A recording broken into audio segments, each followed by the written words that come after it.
How's everyone doing tonight?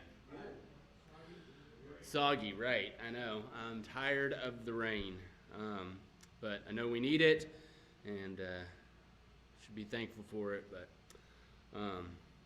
ready for some cooler weather too, which I think is on the way. But Patrick asked me a couple weeks ago when his surgery got scheduled for today. Asked if I would fill in for him tonight. And he gave me the option of whatever I wanted, but I thought I'd at least attempt to continue on with his class on Christian evidences, the things that he's been talking about with that. There's some things that he's brought up that I want to talk about and maybe expand on those a little bit.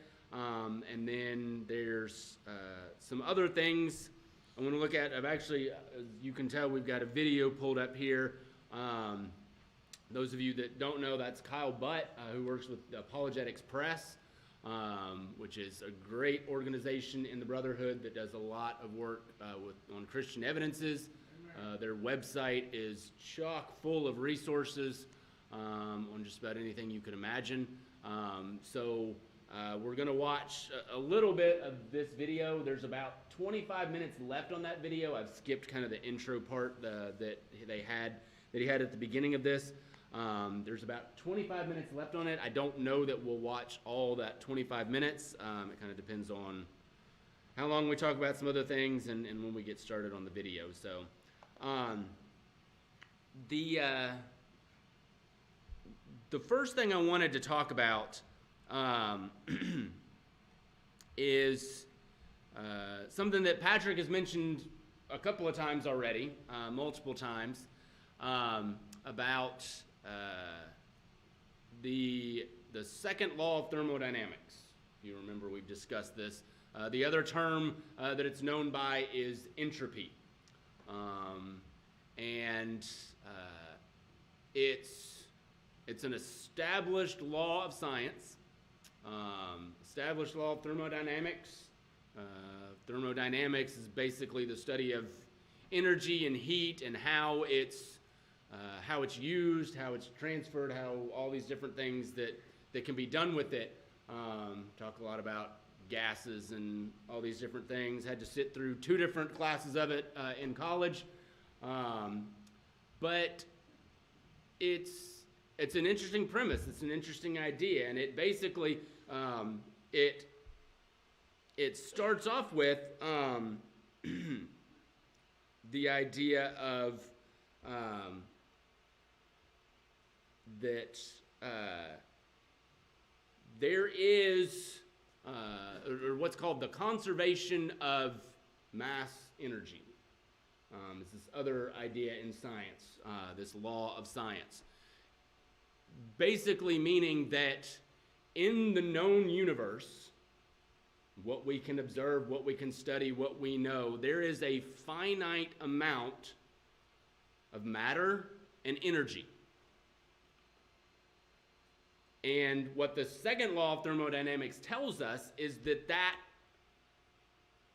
finite amount of matter and energy that exists in the universe is gradually going from a more usable state to a less usable state.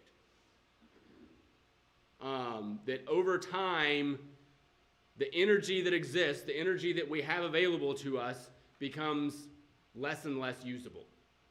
We understand that. We can see that in our everyday lives. Fossil fuels that we use, as they call them, a misnomer, but gasoline, oil, things like that we can use to generate energy, things like that. After we use them, when you put gasoline in your car, the gasoline goes into the engine, it gets burned up, creates an explosion, it burns up, and it's expelled out of the exhaust in your car. What comes out of the tailpipe of your car, what comes out of that engine, is nowhere near as usable as what went into it.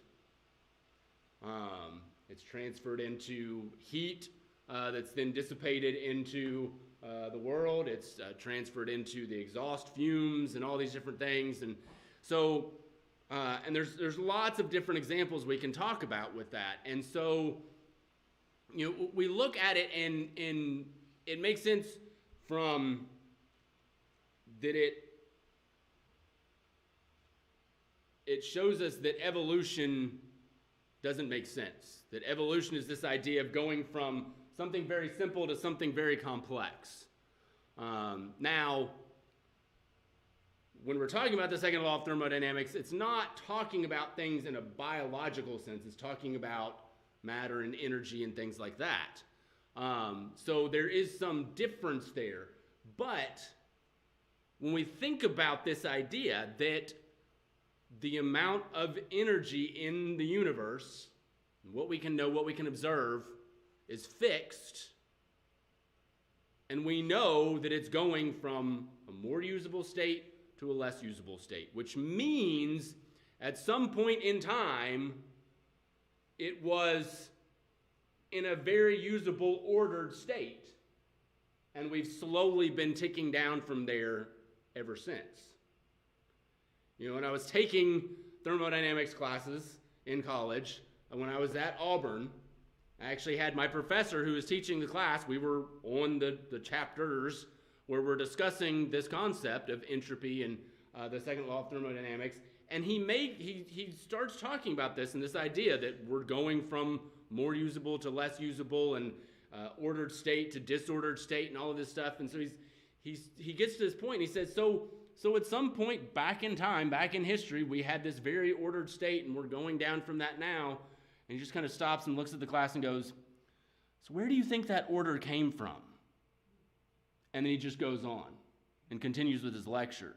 And I just sat there for a second, and it took me a second to process what he was saying, but this professor that I had, a well-known, well-studied, well-learned scientist teaching at a public university, the implication that he was making was that something or someone had to create that ordered state that we started with for us to be coming down from that now. That you don't get order out of an explosion. We all understand that idea. You don't get order from chaos. And so I kind of wanted to, like I said, I know Patrick's talked about that idea. Patrick's brought that up. I want to just kind of put my take on it, talk about that idea, what I had experienced from the professor that I had. I regret now that I never went and talked to him afterwards, to kind of find out and pick his brain and talk to him more about this idea. It's something I wish I had done just to get his take. But it impressed me that he was able to look at the science, the facts, the information that was there, and understand that, what's stated out there, what everybody seems to believe or think, doesn't make sense based on what I know is established law of science.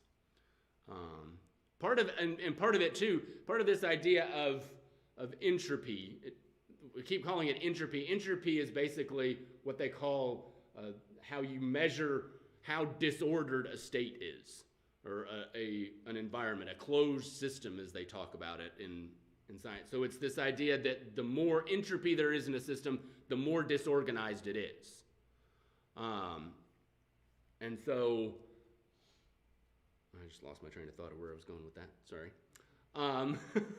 But just that, so in a closed system where you have that, we could consider the universe a closed system, or you could consider your car a quote-unquote closed system when you look at those things, but it's really not, because we're putting gas into it and we're expelling exhaust out of it. But you can look at the engine as a system, whatever. That in order to go from a disordered state to a more ordered state, to something less random, something less disorganized, you have to have some input of energy from outside of that closed system. So again, this idea of our universe, in order for it to be in an ordered state, to get to an ordered state, there had to be some source of energy or input outside of the known universe to get it to that state. Yes? Look at it like a round clock. Yeah. It's going to expel that energy as it goes, but it can't take that energy that it's using and put it back and rewind itself. Right. The example, one of the examples they always talk about in classes and stuff is if I take a cold can of Coke and sit it out here on this table, like if I had a cold can of Coke and sit it on this table, by the time we're done with this class, it's going to be warmer than it was when I started. Right? It's not going to get colder sitting there. The only way it's going to get colder is if I put it in some kind of system that's designed to put energy into that to make it colder, like a refrigerator or a freezer or something. Or I put ice around it or something. But even then, you put it in, we know you put something cold into an ice chest, it's not going to get colder. It's just going to keep it cold for a while, and maybe not even that long, depending on how well insulated it is and all that kind of stuff. So anyway, we all kind of understand this idea, and it makes sense from a logical standpoint. Now, the next part I want to talk about, and I'll kind of try to introduce this a little bit before we start the video. When we look at the idea of evolution, we talked about last week, or maybe it was the week before, I forget. We were talking about how, to get from these simple single-celled organisms to more complex creatures, what that would require. We know we can observe that, the evolution depends on genetics. Genetics is the study of inherited characteristics, DNA, things like that. We all have a DNA code that we get from our parents. The chromosomes that are in our body that determine our characteristics, what eye color you have, what hair color you have, what shape your nose is, all these different things. Genetics is well-defined and well-understood and is definitely something that exists. And we understand that there's characteristics that get passed down from generation to generation. What evolution relies on is changes in genetics, changes in our genetic code, in those characteristics that then get passed on from one generation to another. And so, in order for different characteristics to start appearing and getting passed down, you have to have mutations, changes in the DNA code. And we know that there are mutations that happen, there's changes that happen in the code, in the DNA code, but what Patrick mentioned and what we know is most of the genetic mutations that we know of today, that we see in today, are not things that we would normally consider to be beneficial. They're usually, again, something more disordered, something that's not beneficial. The one of the big things that came out of Darwin's writings is this idea of survival of the fittest. And Darwin basically said, well, the animals, plants, whatever, things in nature, whatever animals possess more beneficial characteristics, those will be the ones more well-suited to survive and pass on their genetic code to the next generation. And so then the less beneficial features will die out. That's the idea. That nature, another name that Darwin had for it, the more official scientific name, natural selection, that nature will select which characteristics are more beneficial and which will get passed on. And on the surface, that makes sense. That seems right, that, you know, those characteristics are what will get passed on. The problem is that idea does not generate changes in the genetic code. There's no way for a natural environment that's well suited to one characteristic over another will force a genetic mutation to produce that better characteristic. All it has to do is it has to wait for, theoretically, it has to wait for the right mutation to occur somewhere along the line, and then that get passed on and on. And that's why, as we progress through all of this, the evolutionists keep changing the timeline on us. You know, when evolution and things like that first came around, we talked about the Earth being, you know, initially early on it was hundreds of thousands of years old, and then it was millions of years old, and then now we're up to something like 13.7 billion years old. Something like that. I don't know what the number is up to now. But they keep realizing that in order for this to theoretically happen, you need all kinds of time to get to the point where we are now. And it just doesn't make sense. It's not feasible. It's not logical. Not to mention the fact, as Patrick talked about, the idea of the starting point, getting life from non-life. We can't even prove that. We can't even show that that is even a possibility. And most scientists recognize and say, yeah, we can't prove it, but there's even, I think it was Richard Dawkins, a well-known evolutionist, atheist, who basically said, didn't look up the quote, I should have. He basically said, you know, that, hey, I have to admit that from a scientific standpoint, life from non-life does not make sense, but here I am, so I believe it. Here we are, so it must be true. So, again, this idea of, you know, they mock us for having faith in creation when you have to have faith to believe that, well, yeah, it must have happened. I can't prove that how it happened or what would have caused it to happen, but, hey, well, here we are, so it must have happened at some point billions of years ago. And that's what they look at. So what I want to look at now, what the video that we're going to watch a little bit of is about is a couple of well-known, what we would call evolutionary hoaxes, where people in the past have tried to prove evolution through discoveries that they've made or information that they've shared, only for that information to later be found out, well, it's not true at all. It's not scientific at all. Some of it's just flat plain made up.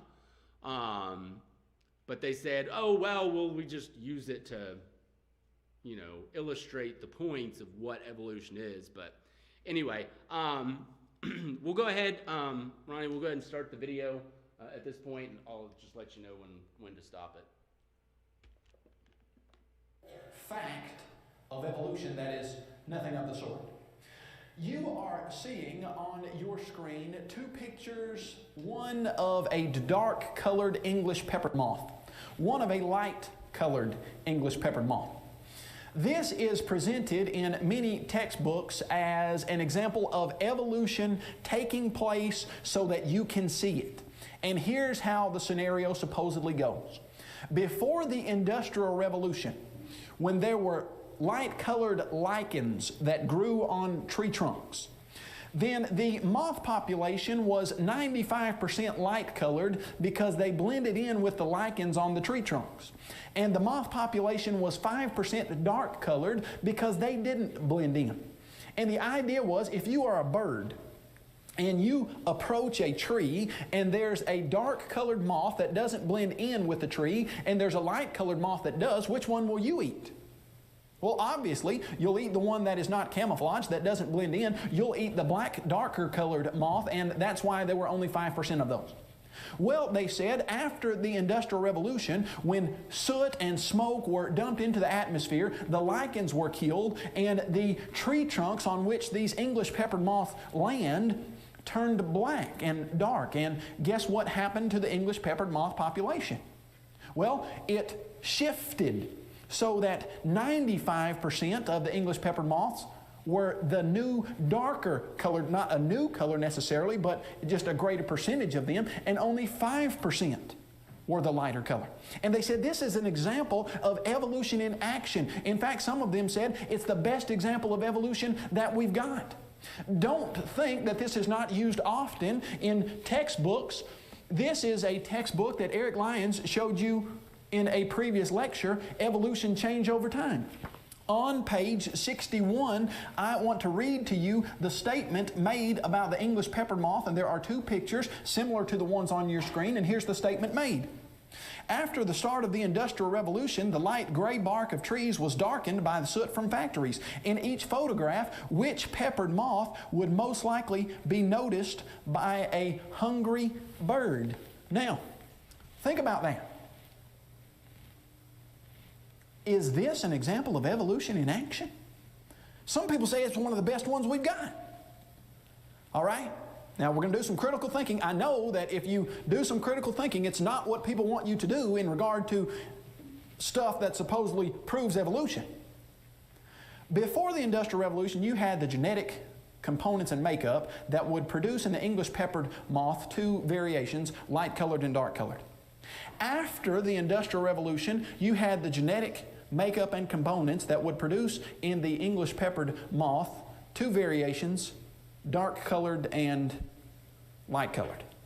So the English peppered moth evolved into, drum roll please, the English peppered moth.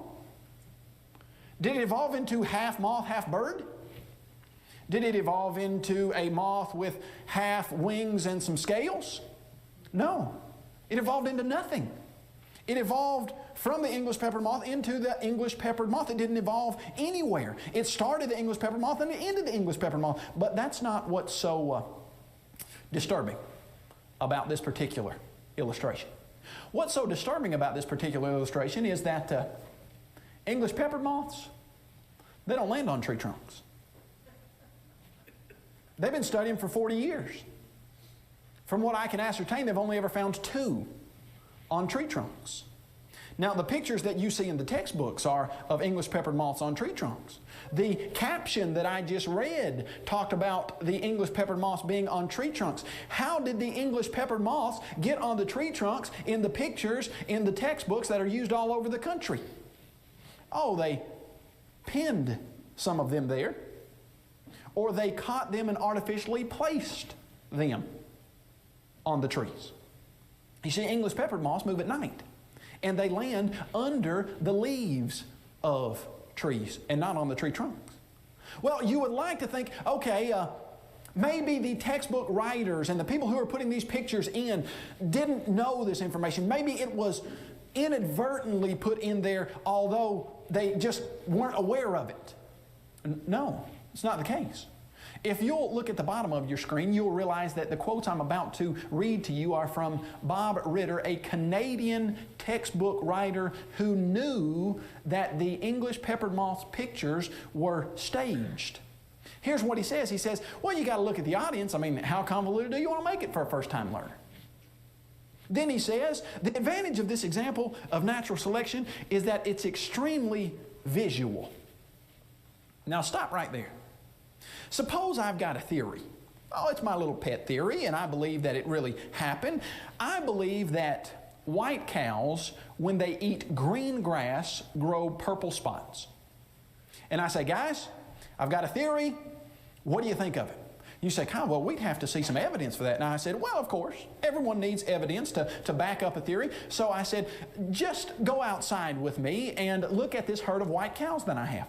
And I took you outside and you saw 10 or 12 white cows that I had. And I said, if you'll notice what they're eating, after lunch you will see they're eating green grass, but after lunch it only takes a few hours for those purple spots to pop up. After lunch, I'm just going to invite you guys to come back out to this herd of cows, and I want you to see if they've grown purple spots. And after lunch, sure enough, you walk out there and you see all 12 of those cows are covered with purple spots. And I ask you a simple question, what were they eating before lunch? You say green grass. Another simple question, what do they have now on their bodies? Purple spots. And one of you walks over to one of those cows and you put your hand on the side of that cow, and as you take your hand back, you notice that some of that purple comes off on your hand. And you pull a handkerchief out and you wipe one of those purple spots, and you wipe the entire spot off. And you realize that those spots are painted on there. And you come up to me and you say, Kyle, those cows didn't grow those spots, you painted them. And I said, I know, but it's extremely visual, isn't it? You can really see it. Well, yeah, you can see it, because if you get to make up the information that supposedly proves a theory, and then when it's shown to be false, you say, yeah, but we use it because you can see it so well. Well, look at this next statement. He says, we want to get across the idea of selective adaptation. Later on, they can look at the situation more critically. You ever stop to think when later on is? Did you know later on's not in middle school, because in the middle school textbooks it's filled with stuff like this English peppered moth. Later on's not in the high school textbooks. Do you know later on's not in the college textbooks, because the college textbooks have this same material in them supposedly proving evolution? When is later on? One of the gentlemen involved in looking at this evidence had a PhD before he ever saw the fault of the English peppered moth scenario. When is later on? It is the sad case that many times later on simply means if a child or a teenager has the chance to view some material from a creationist organization that points out the flaws of this type of information. And that is the sad state of later on. This is certainly not the only example of this. This is a man by the name of Ernst Haeckel. Ernst Haeckel in 1860 in Germany. The book by Charles Darwin had just been translated into German. It was written, of course, in 1859, The Origin of Species by Natural Selection, and Haeckel read it in 1860 and thought, wow, this is phenomenal. This is a wonderful idea, and I want to find evidence to prove this. And so he went about doing just that.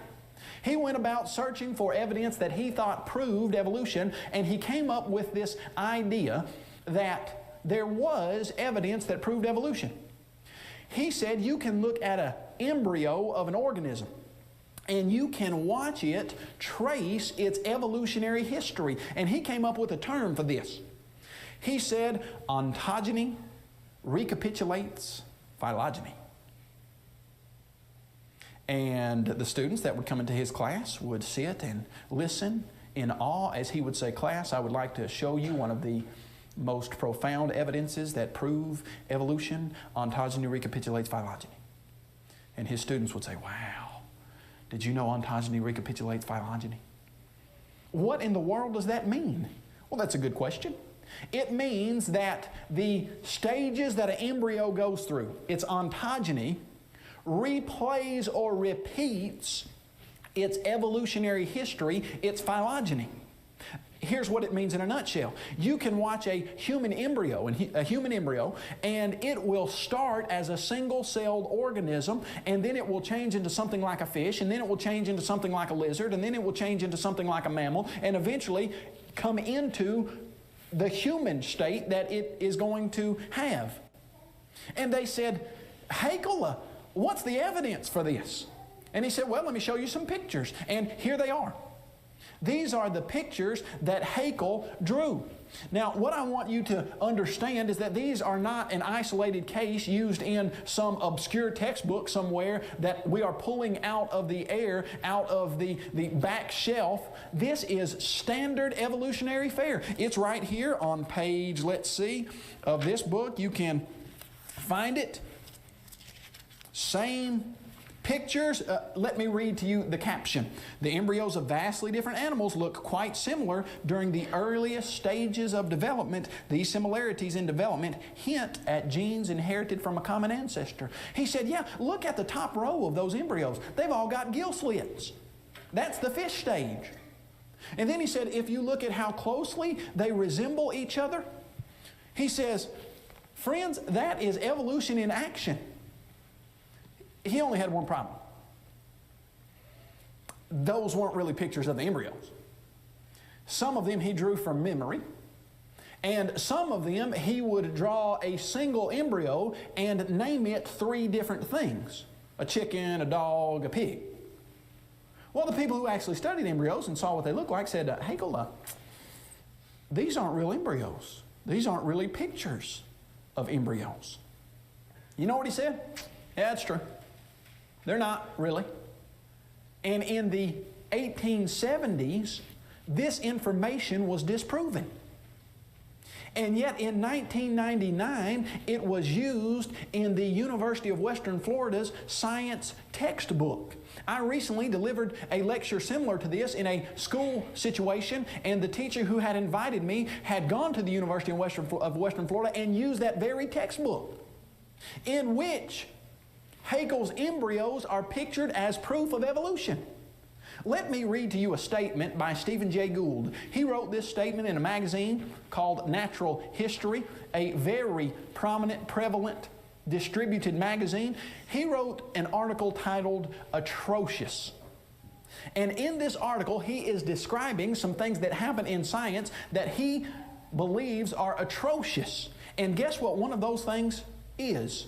Read this with me. Haeckel remains most famous today as the chief architect and propagandist for a famous argument that science disproved long ago, but that popular culture has never fully abandoned. Do you mean to tell me that Haeckel's embryos were disproved long ago? Oh, yes. 120 years ago. And yet the University of Western Florida and hundreds of schools all over the country are using books that still use it to prove evolution. Do you know why you can't look at evolution critically? Well, because if you do, you will see that much of the information that supposedly proves it has been disproven for 100 years or so. Read with me what else Stephen Jay Gould says. He says, we should therefore not be surprised that Haeckel's drawings entered 19th century textbooks. But we do, I think, have the right to be both astonished and ashamed by the century of mindless recycling that has led to the persistence of these drawings in a large number, if not the majority of modern textbooks. He said, you know, it's one thing for those to get in there originally, but we should be astonished and ashamed that they've been in there for 100 years and we've known they don't bear any semblance to a shred of evidence that would suggest that evolution is the case. Do you know who Stephen Jay Gould is? He is not a creationist. He was, during his life, one of the most outspoken atheistic evolutionists that lived during his time. And he says we should be ashamed. That's right. Folks, they should be ashamed, because that is unconscionable. To be teaching something that has been false and they've known it for 100 years. Let me ask you this question. Why do you think this is? Why do you think that books like the one that we have shown you are filled with things like the English peppered moth, filled with things like Haeckel's embryos? It's only a 100-page book.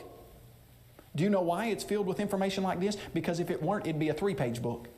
And those 3 pages would have things like this probably, possibly, might have, there's a chance that. That's why. Continue with me.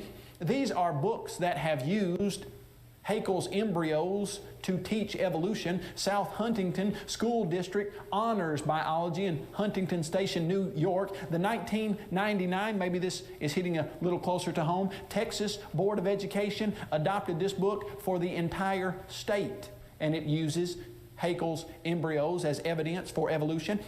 Biology, the Unity and Diversity of Life, used at the University of Tennessee in Martin, used in Biology 101 at Central Michigan University, all use this information as proof for evolution. And folks, I'm just touching the tip of the iceberg. There are hundreds of textbooks that use this. In fact, Stephen Jay Gould said in probably the majority of textbooks. Maybe you'll recognize this particular drawing. This is horse evolution, or so we're told. We are told that this little tiny creature at the end of this line, or you might say at the beginning, about the size of a fox terrier, Eohippus or Don horse, eventually evolved up into modern equus, modern equine, modern horse. And we are told that these fossils that we have found prove this transition from this little bitty horse-like creature all the way up to modern horse. In fact, I was just up at the Natural History Museum in Washington, D.C. Your tax dollars paid for me to visit the Washington Natural History Museum. Anybody that wants to can walk in there for free. I did. I was along with probably several thousand children that day, walking in for free because our tax dollars have paid to set up this particular museum. I walked up to the shrine of horse evolution. I bet this particular exhibit cost $250,000. And it was exactly what you see depicted in this picture, that tiny Eohippus evolving into modern horse. And they said this was proof that horses evolved over multiplied millions of years. You know the only problem with this?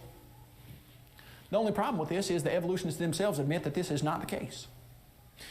George Gaylord Simpson said, and this was in 1953, the uniform continuous transformation of Hyracotherium or Eohippus into Equus, so dear to the hearts of generations of textbook writers, never happened in nature. Where did it happen? On the pages of their textbooks. And that's the only place. Folks, this is not a creationist. This man was a staunch evolutionist. Read with me what Stephen Jay Gould said. Once ensconced in textbooks, misinformation. Now stop right there if you will. What kind of information? Misinformation. What did Daniel Dennett say he was going to do with your children at his earliest opportunity?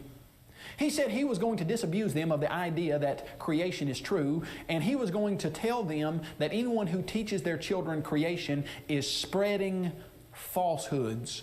And yet we have on record Stephen Jay Gould himself saying that the information that was used to teach evolution, much of it or some of it in his opinion here is misinformation.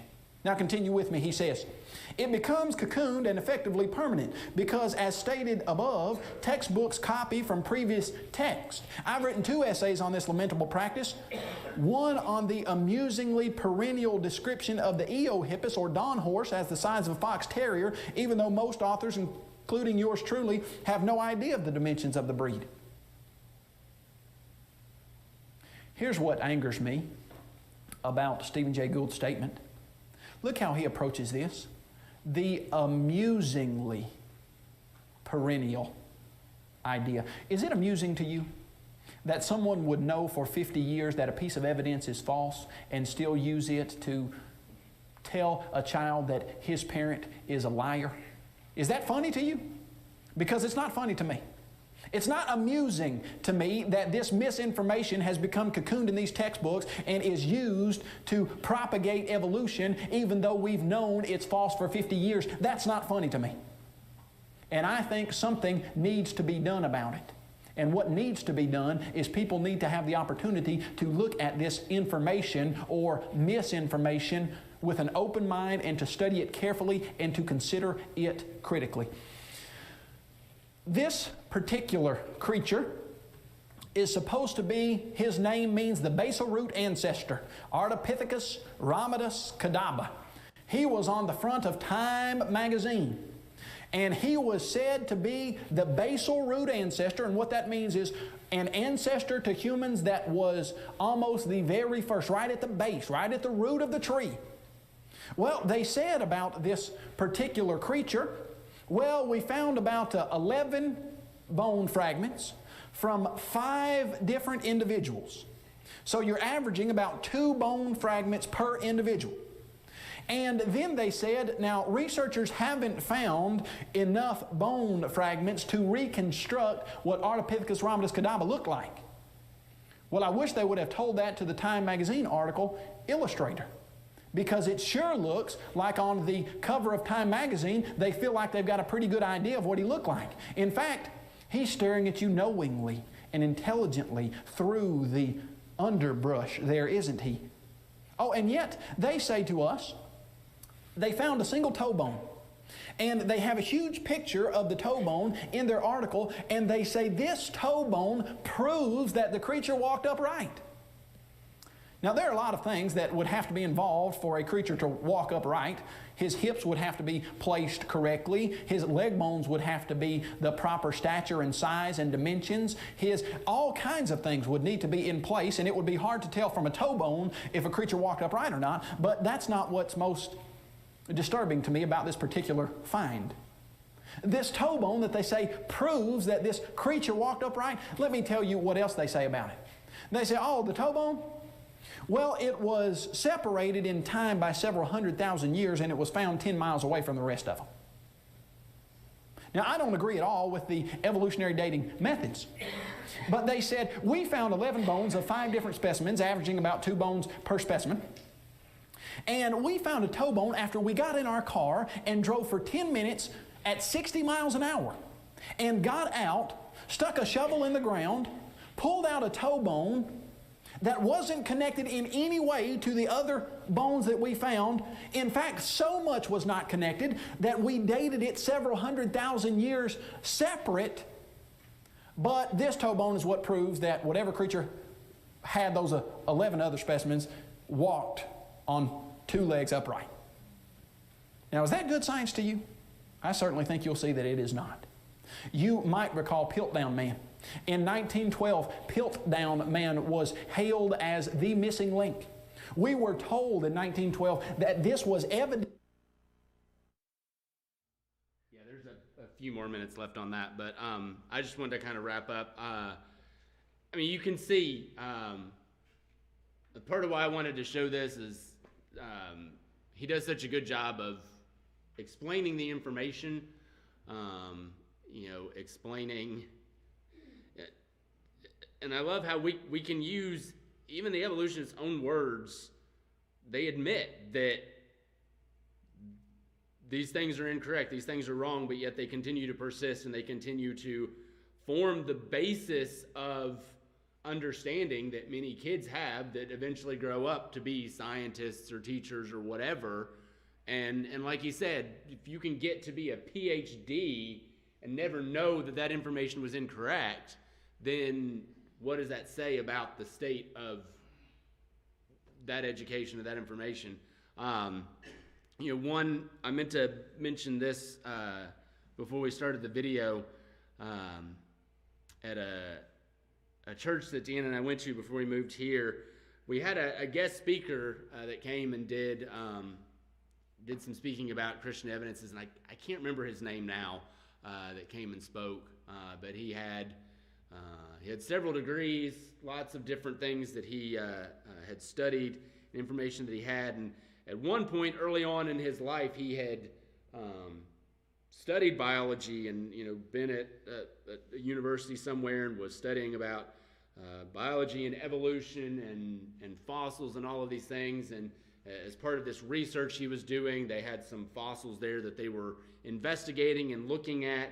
And we had this fossil that was in a rock, and he was trying to figure out, okay, well, how old is this thing is? And he actually wasn't a Christian at the time. He's trying to figure out, okay, so let's see how we can figure out how old this is. And so he went to the biology teacher and said, we've got this fossil that looks like, this creature. How old do we think this is? And he said, well, it's, 500,000 years old or 1 million years old or whatever. I forget what the number was that he gave him. And he said, okay, well, how do you know that? How do you determine that? He said, because of the rock that it's in, because of how old that rock is, and how old we can date that rock to know the age of that rock. And he's like, okay.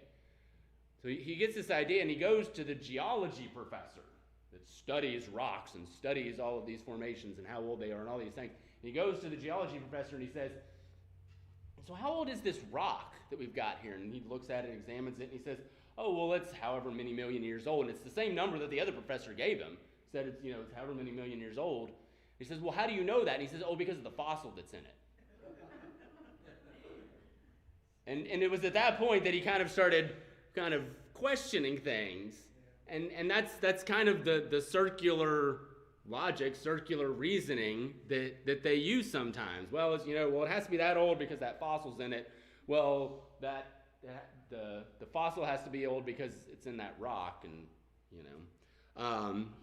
we didn't even get into. He kind of briefly mentions it about the issues with dating methods, and that's a whole nother topic, whole nother subject we can get into of dating methods and how they do that, and the radioactive carbon-14 that they go through, and basically one of the biggest things is, if we can show and prove that there was a worldwide flood a few thousand years ago, what does that do to mess up the geological order of things that they rely so heavily on and depend on, and what does that do to their dating and things like that? So there's lots of different things. There's lots of, again, there's so many assumptions that go into to evolution and the things that they believe, and we think this has to be true and this has to be true and this, and they try to piece all this information together to make this theory, and when you start chipping away at it, it really doesn't stand up.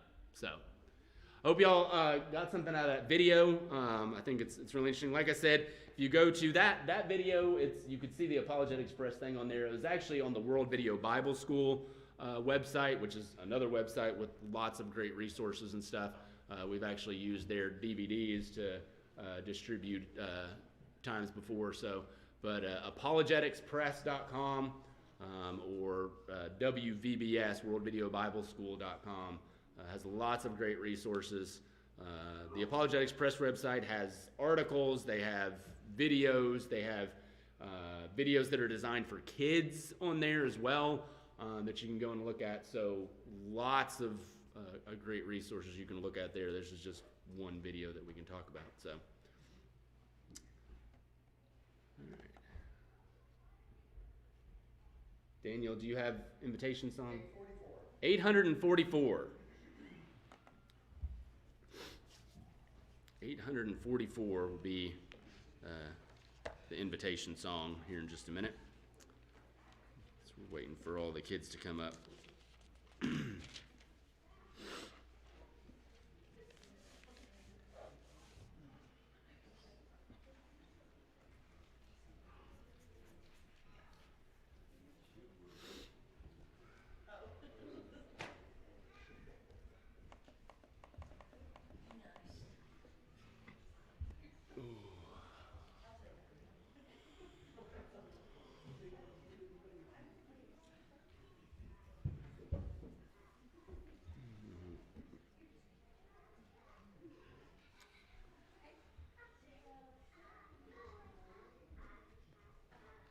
All right, so for announcements this evening, we'll go through our announcements.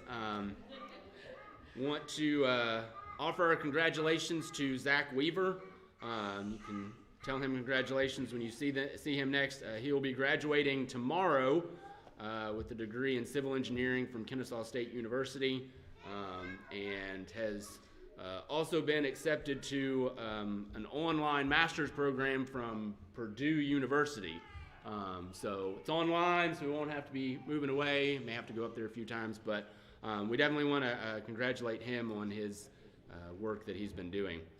The Little Lights Caroling will be this Sunday for the young families. We will be having pizza after services, and then we'll go out and do our caroling, and then we'll come back for the cookie decorating. You can contact Angela. They're not here tonight. They're out of town, but they'll be back in time for that. But if you've got any questions, you can also ask us if you need to know anything. Our next area-wide widowhood fellowship will be Tuesday, December 20th. There's flyers in the foyer that we can use for advertising about that. And if you can help with any of the food, you can see Deanna. And then don't forget about our New Year's Eve brunch, Saturday, December 31st at 10 a.m. Bring breakfast food to share, and you can see Jordan or Lydia if you've got any questions about that. And then don't forget about our next semester of Georgia School of Preaching classes that start January 10th. There's registration forms out in the foyer, so you can fill those out and turn those in to Mr. Tom. As far as our prayer list, of course, we want to continue to pray for Patrick. As far as I know, surgery went well. He was home this morning after it was over, so got to go home pretty quickly. So, of course, we'll pray for him and his recovery, that goes well. Brian Howard, we announced on Sunday that he was having surgery today. Surgery is actually tomorrow for Brian Howard, and he'll actually be having his thyroid removed, so we want to pray for him. Continue to remember David and Vicki Bean. Also got some other prayer requests that I've got. Diane Eastman, she's the office manager where Ronnie Cheek works. She has a 1-year-old nephew named Xander, just turned 1 year old, and they just found out he has a brain tumor. So we want to pray for that family. Teresa's Uncle Jimmy is now on hospice care, so we want to pray for that family as well. And then Justin let me know about some friends of theirs, the Lackey family. There's 2 brothers that were at school with Justin and Alyssa. They lost their mom last year, and just this past week, their other brother actually shot and killed their father and then shot himself. I just remember that. Okay. Oh, okay. Okay, so the police came and actually shot him. Okay. But he is actually, the other brother is actually in critical condition in the hospital right now. But of course we want to remember them, remember that family and those brothers at this time. So of course we're talking about in class this quarter, we're talking about Christian evidences. And I know as we're talking about these things, we're not Patrick's doing a better job about this than I did tonight, really. But we're not looking as much in the Bible as we might normally, but we're looking at the evidence that we can see outside of the Bible that helps prove what the Bible says. But we can look at the Bible so much and see the Bible really doesn't need those external sources to prove it. It helps, especially when you're talking to someone that doesn't believe the Bible. It helps sometimes to have those external sources, but the Bible doesn't need it. The Bible can stand on its own. And when we look at the first chapter of Genesis, we've already talked about how much science there is just within that first book. We talked about tonight, when we look at the 6th day, verse 24 of Genesis chapter 1, God said, "Let the earth bring forth living creatures according to their kinds, livestock and creeping thing, beasts of the earth according to their kinds. And so it was, and God made the beasts of the earth according to their kinds, and the livestock according to their kinds, and everything that creeps on the ground according to its kind. And God saw that it was good." It points out here in this first chapter that we understand that there's different kinds of creatures. We use terms now like species and genus and phylum and all these different scientific names, but the idea is here in the beginning, in Scripture, that there are these definite kinds and groupings and known species of animals that were there from the beginning. And God made it that way. God saw that it was that way. And, there's so much that we can look at, so much that we'll continue to study, that Patrick will continue with his lessons as well. But the greatness of God is so evident. And what's even more amazing to me when we look at Genesis chapter 1, we don't have time to go into it tonight, but I love looking at the parallel of Genesis chapter 1 and John chapter 1, where John very clearly spells out to us, and we can see the evidence of it here in Genesis chapter 1, that our Savior, the Son, was there at creation, was part of creation. In verse 26, here God said, "Let us make man in our image." That there's multiple beings, part of this Godhead that's there in the beginning, but that Jesus is there for us, that he has always been there, that our Creator came and was willing to die for us. I don't think it's any coincidence as well that John describes Jesus as, in John chapter 1, describes him as the Word. And when we read Genesis chapter 1, what does God do as he creates? He speaks it into existence with his Word. And it's amazing to me to see that completeness that God gives us in Scripture. Just one example. And so we have this wonderful Creator who loved us enough that he was willing to come down and be part of that creation, to become a man just like us, and to suffer and to die for us, to live that perfect life so that we could have our sins forgiven. And so if you have that need tonight to respond to the invitation to put on Christ in baptism, to become a Christian and understand what he has done for you and the sacrifice that he has made for you. If you have that need, or if you have a prayer request, you have some need, personal need that you need us to attend to, whatever that may be, please come now as we stand and as we sing.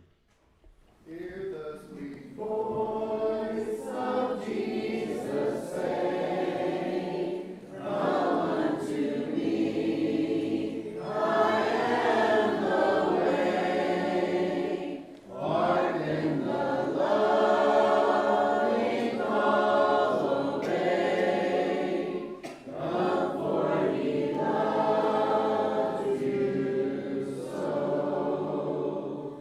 Only a step, only a step. Come, for he bled for you and I.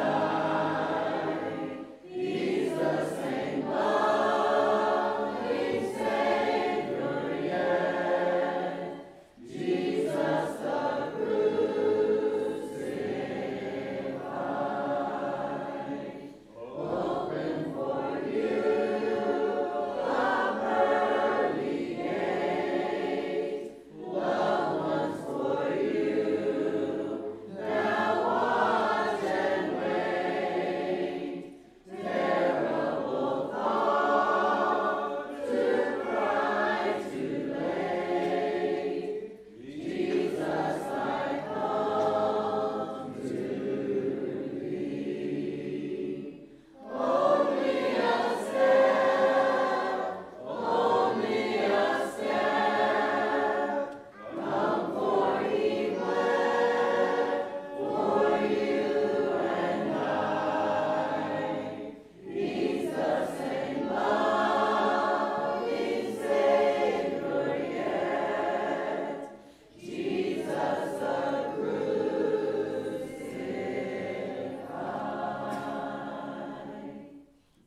One other prayer request I forgot to mention. We need to pray for Mildred Logan as well. She's struggling right now as well as family as they help her and tend to her at this time. So we definitely need to pray for her and Angela and Dana and their mom and all those who are taking care of her. So.